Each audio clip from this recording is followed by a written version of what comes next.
I used to think that you couldn't ask someone for too much money.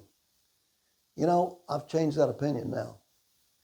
I used to think, if they're capable, uh, shoot for the moon, go for it. Well, let me tell you a story.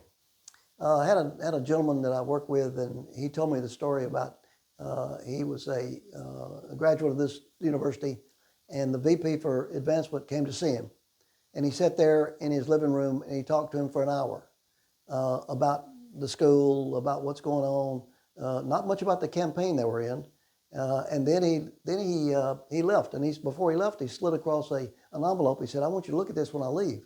And so he said, after he left, he said, I picked up the envelope, opened the envelope up, and he said, "Jerry," he said, "they asked me for 10 times my net worth, 10 times my net worth."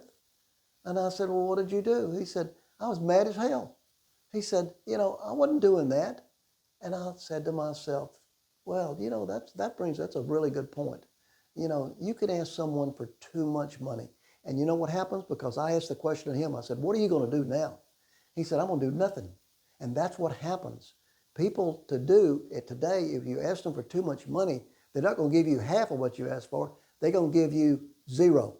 So be very careful.